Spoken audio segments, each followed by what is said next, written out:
Assalamualaikum warahmatullahi wabarakatuh.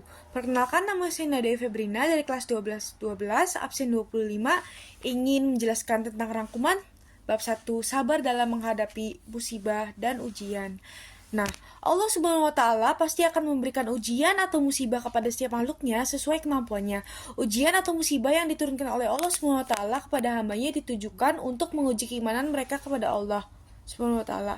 Adapun surat yang membahas tentang hal ini, yaitu surat Al-Baqarah ayat 155 dan 100 sampai dengan 156, yang menjelaskan tentang musibah dan ujian, yang berbunyi walanabluwannakum bisyai'im minal khaufi wal ju'i wa naqsim minal amwali wal anfusi was samarat wa basyiris sabirin allazina iza asabathum musibah qalu inna lillahi wa inna ilaihi raji'un, yang dimana memiliki arti, dan kami pasti akan menguji kamu dengan sedikit ketakutan, kelaparan, kekurangan harta, jiwa, dan buah-buahan.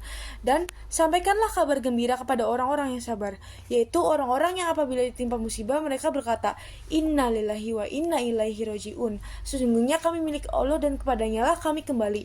Isi kandungan Quran surat Al-Baqarah ayat 155 sampai 156 adalah Allah SWT menguji hambanya dengan ketakutan, kelaparan, kekurangan harta, jiwa, dan bahan makanan.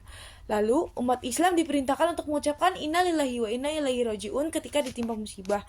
Nah, perilaku yang mencerminkan Quran surat Al-Baqarah 155 sampai dengan 156 adalah bersikap ridha terhadap ujian dari Allah dan meyakini bahwa setiap musibah itu pasti membawa hikmah.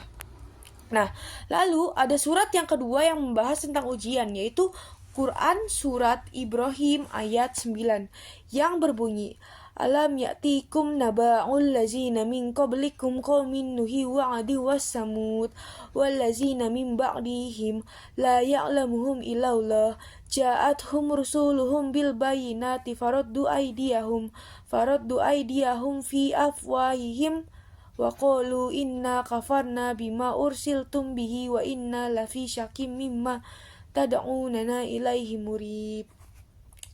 Ayat ini menjelaskan tentang kaum terdahulu seperti Nuh, Ad, dan Samud yang menolak ajaran para rasul meskipun telah diberi bukti yang jelas. Mereka menolak dengan kebencian dan keraguan terhadap kebenaran yang disampaikan. Nah, isi kandungan Quran surat Ibrahim ayat 9 adalah Allah memberikan azab kepada kaum Nabi Nuh, Ad, dan Samud karena menolak para rasul. Lalu kaum tersebut membenci dan menolak kebenaran ajaran Rasul. Nah, perilaku yang mencerminkan Quran surat Ibrahim ayat 9 adalah mengambil pelajaran dari kaum terdahulu. Lalu yang kedua itu menjauhkan diri dari perilaku kaum yang menolak Rasul. Nah, hadis yang menjelaskan tentang ujian dan musibah adalah satu, ujian adalah cara Allah menghapus dosa orang beriman hingga bertemunya tanpa dosa. Hadis riwayat Tirmizi. Lalu yang kedua itu ada ketidakridaan atas keputusan Allah dapat menyebabkan seseorang tersesat. Hadis riwayat Baihaqi. Nah, isi kandungannya adalah cobaan diturunkan kepada orang-orang yang beriman dan merupakan media Allah SWT dalam meningkatkan atau menurunkan derajat keimanan seseorang. Berikut rangkuman yang telah saya sampaikan. Wassalamualaikum warahmatullahi wabarakatuh.